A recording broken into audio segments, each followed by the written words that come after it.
What's up you guys, GogoTech back with another video. Today I'm going to show you some Premiere Pro hacks to speed up your editing process. So let's get right into it. Tip number 1, working with shortcuts.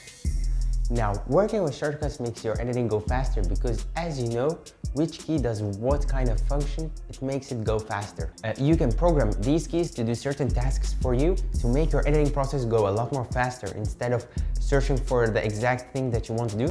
To know your shortcuts, go to Edit, then scroll down till you click on the keyboard shortcuts. There is Premiere Pro and there is Final Cut Pro. So if you come from a Mac perspective, we have here all the shortcut keys. And tip number 2, utilizing more RAM for your Premiere Pro application.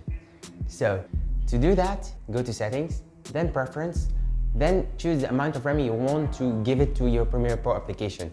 In my perspective, I utilize it at the most, so I edit on a laptop, so I give my Adobe Premiere Pro application a lot more RAM. I have a lot more RAM. I don't need it. I use Premiere Pro only for editing, and that's what I'm gonna use it for my laptop. I give it all of the RAM it's going to need and more, so that my editing process is going to fasten. Number 3, organizing your files. I know, hear me out with this one. I don't like it too, but there is something when you organize your files, like making file and then project file, and then inside it you have like 3 or 4 files. All your clips, your B-roll, your music, and your overvoice if you want to. Like organizing all that in file for intro and outro, that's gonna make your editing process a lot more smoother and go faster. And by renaming all your clips, you can edit those faster. And you can drag that file into your Premiere Pro project file and make it so that you can click on it, organized and ready to go. I know it's gonna take some while, but in your editing process, it's gonna save you a lot more time later down the road. Number 4, setting a simple equalizer parametric for your music.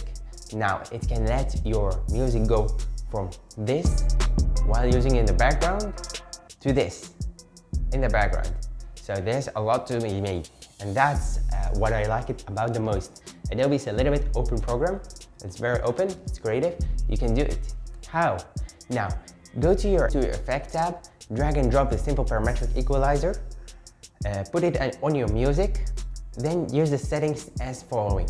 Center at 1148.4 Hz, Q at 4, and decibels at -18. This effect helps me a lot in my videos and because I like putting music in the background, as you know. Okay, that was it guys for this video. I hope you liked it. Be sure to subscribe for more awesome videos like this one, and I'll catch you guys in the next one. Peace.